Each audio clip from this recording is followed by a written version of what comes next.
आपकी अदालत। कैलाश खेर ने मुंबई फिल्म इंडस्ट्री को लताड़ा, बोले बॉलीवुड में कम ही बनती हैं सार्थक फिल्में, लोक संगीत को बढ़ावा देना चाहिए।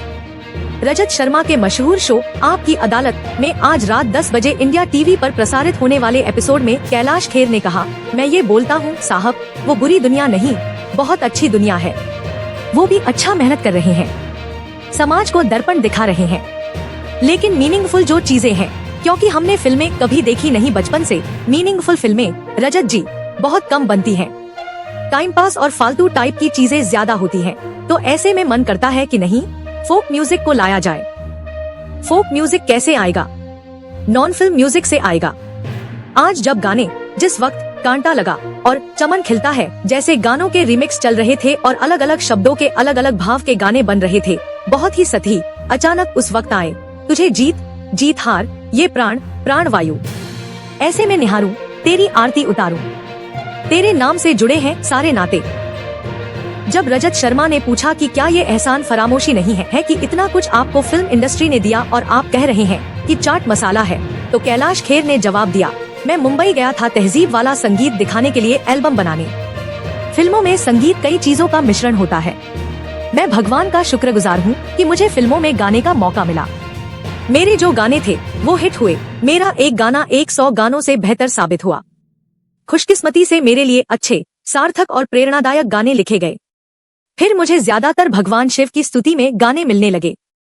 साउथ में तेलुगु, कन्नड़, तमिल में मेरे 100 में से करीब 60 गाने भगवान शिव की स्तुति में थे। ये कुदरती बात है। हमारे भारत में एक ऐसा संगीत है जो घर घर में, गांव गांव में सुना, गाया और समझा जाता रहा है, जिसको हम फोक म्यूजिक कहते हैं। लोक संगीत जो धीरे धीरे मिटता जा रहा है। फैशन जो है, ये फिल्में कब से आई हैं? रजत जी, कुल 100 से 125 साल से। फिल्मों से पहले भी तो भारत में कुछ था ना। पहले भी संगीत था, और मैं कहता हूँ जितने भी संगीत के प्रकार हमारे साहब बने बैठे हैं, जो शास्त्रीय संगीत भी हैं, वो भी फोक से आया है, हमारे लोक संगीत से आया है। लोक संगीत की विशेषता क्या है? वो सिर्फ मनोरंजन नहीं होता। उन्होंने आगे कहा, अब अगर फिल्मों की ही मार्केटिंग हो और फिल्मों के ही ऊपर हम डिपेंड हो जाएं, तो हमारी संस्कृति देख लीजिए कहाँ चली जाएगी। धीरे धीरे हमें प्रिजर्व करना पड़ेगा। असली तत्व, असली सत्व और जो हमारे कृत्य हैं, जो हमारे सत्य हैं, वही अमर होते हैं, वही बड़े होते हैं।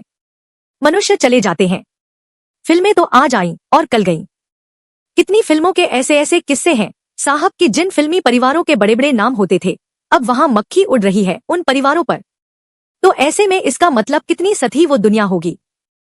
कैलाश खेर ने बताया कि कैसे उन्होंने निम्न मध्यम वर्गीय परिवार से निकलकर गीत संगीत की दुनिया में सनसनी बनने तक का सफर तय किया। अब तक वे 21 भाषाओं में 2000 से ज्यादा गाने गा चुके हैं।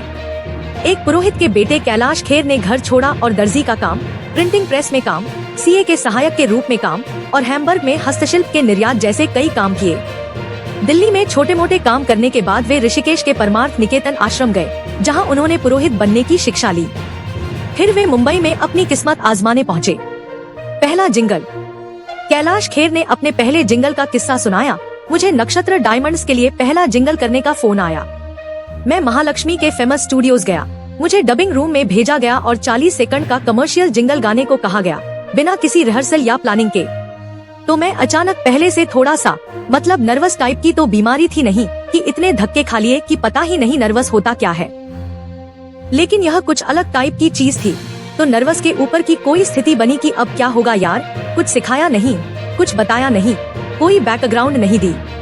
तो अचानक मैंने भगवान का नाम लिया और सीधा शुरू, तना तना धूम तना।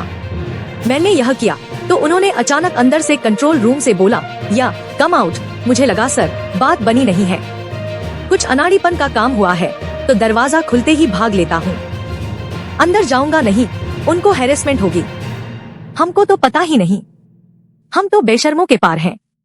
तो सर जैसे ही हमने दरवाजा खोला निकलने को डबिंग रूम से, तो 2 लोग खड़े थे, कम कम, तो वे अंदर ले गए हमें। जैसे ही अंदर गए तो अचानक जो सीरियस लोग बैठे थे उनके एकदम से एक्सप्रेशन थोड़े शुरू हुए, wow man, what a voice, man what a personality, your voice is amazing. अचानक तो मैं मन ही मन सोचूं थोड़ी देर बाद मारेंगे। यह सच है या कुछ चोटें इतनी खा रखी थी कि सच पर भी विश्वास उस वक्त तक नहीं हुआ। फिर उन्होंने जब बोला कि अपना इनवॉइस भेज देना, तो पहला इनवॉइस 5,000 का था, वह अभी तक मिला नहीं। ऐसे जिंगल्स की शुरुआत हुई सर। रजत शर्मा, तो एक ही जिंगल में काम चल गया कि कुछ और भी गाने पड़े? कैलाश खेर, फिर एक जिंगल के बाद सर हमें ढेर सारे जिंगल्स मिलने लगे। एक जिंगल हमारा ऐसा हुआ कि वह विद इन द इंडस्ट्री जो लोग क्रिएटिव लोग हैं वह जिक्र करने लगते हैं आपस में, या this is the new voice man, something very fresh, very raw, check this out. तो यह सब होता था। तो जैसे ही रजत जी इंग्लिश में मेरी तारीफ होती थी, मैं चुपचाप ऐसे सिंपल सा बैठा होता था। जैसे इंग्लिश में तारीफ की तो 5 का मैंने 8 वॉइस इनवॉइस 8 का और 8,000 का इनवॉइस हो गया। वह भी मेरा भुन गया। पहला चेक नहीं मिला था 5 का, लेकिन 8 का मिल गया। अचानक 15 दिन में फिर एक मिल गया। जिंगल अच्छा और अच्छे अच्छे ब्रांड। धीरे धीरे वह बाहर भी आने लगे। तो टीवी पर जब चले तो लोग हमें फोन करने लगे। एक दो तो जानकार थे, यार तेरी आवाज सुनी थी और तेरा तो भाई काम हो गया, इसका मतलब यह तो मुंबई में काम मिलने लगा। तो ऐसे शुरू हुई और एक उन्हीं दिनों 8 से 9 महीने हमने पीजी में रहते हुए हो गया था। फिर बॉम्बे डाइंग के जिंगल के लिए मुझे 20,000 रुपए मिले। इसके बाद मैं पीजी से एक BHK किराए के फ्लैट में शिफ्ट हुआ। नरेंद्र मोदी की तारीफ। 2017 में पद्मश्री से सम्मानित कैलाश खेर ने प्रधानमंत्री नरेंद्र मोदी की तारीफ करते हुए कहा, मोदी जी बहुत प्यारे लगते हैं, बहुत ही गहरी आत्मा है। इससे पहले कभी भी हमारे सनातन को, हमारे संतों को, हमारे महापुरुषों को इतना मान सम्मान, विशेषकर महात्माओं को, कम मिला है। और अब हमारे तीर्थ स्थलों को और हमारी संस्कृति के जो भी चिन्ह हैं, उनको थोड़ा मान मिल रहा है। रजत शर्मा, आपने ऑपरेशन सिंदूर के बाद एक गाना बनाया। कैलाश खेर, हमारी सेना का उसमें शौर्य, हमारे भारतवासियों का गौरव, वैभव और जितने भी हमारे देश की जो ग्लोरी है उसको हमने गाया है और ये गाने की जरूरत है। रजत शर्मा, और दिल्ली विधानसभा का चुनाव जब बीजेपी जीती थी तब भी आपने गाना बना दिया। कैलाश खेर जी, क्या हुआ है कि कुछ मोमेंट्स ऐसे होते हैं जब आप दिल्ली के होते हैं और दिल्ली की दुर्दशा भी देखी, दिल्ली की अच्छी दशा भी देखी, तो कुछ बातें होती हैं जब हृदय से निकलती हैं, और कलाकार का यह कर्तव्य है कि वो सिर्फ एक ही तरह का कुछ न करें। समसामयिक विषयों पर अपने विचार बताएं, और कलाकार का मतलब है सिर्फ मनोरंजन करना नहीं, बल्कि जगाना, अलख जगाना। रजत शर्मा, 2011 में आप अरविंद केजरीवाल की तारीफ में गा रहे थे। कैलाश खेर, उनकी तारीफ में नहीं गाया था साहब, वो अन्ना हजारे जी के लिए गाया था हमने, और वो हमारे विचार अभी भी हैं, अंबर तक यही नाद गूंजेगा। यह हमने अन्ना हजारे जी के लिए गाया था। तब हम जानते भी नहीं थे, यह जो नाम लिया आपने, इनको जानते भी नहीं थे। रजत शर्मा, लेकिन 2017 में आपने कमाल किया। 2017 में उत्तर प्रदेश में चुनाव हो रहे थे, तो आपने एक गाना गाया मायावती जी के लिए, जिसमें उनको साक्षात देवी बताया।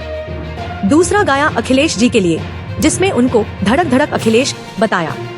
और तीसरा योगी आदित्यनाथ के लिए, गुंडाराज से मुक्ति दिलाने वाले योगी, कमल भी खिला दिया, साइकिल भी चला दी और हाथी भी चढ़ गए। कैलाश खेर, कांग्रेस का भी गाया था सर। क्या बात है, तो चारों के गाए थे।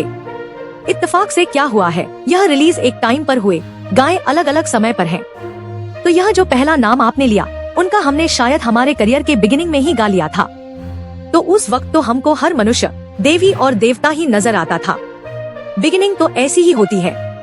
शायद धीरे धीरे आपकी प्रज्ञा जागती है और आपके अंदर यह समझ भी बढ़ती है कि क्या काम करना है और किस तरह से करना है, कितने उसमें करना है दायरे में। उसके बाद जब यह सड़क सड़क गाया था, यह 2012/2013 में ही गा दिया था। उसके बाद अचानक फिर यह जो बाद में योगी जी और यह सब आए, तो उन्होंने क्या किया कि रिलीज करने का टाइमिंग, सबने अपनी फिल्में एक साथ रिलीज कर दी। तो ऐसा लगा और इस गायक ने चारों के लिए गा रखे हैं गाने। यह हुआ अलग अलग टाइम का वो है प्रयोग।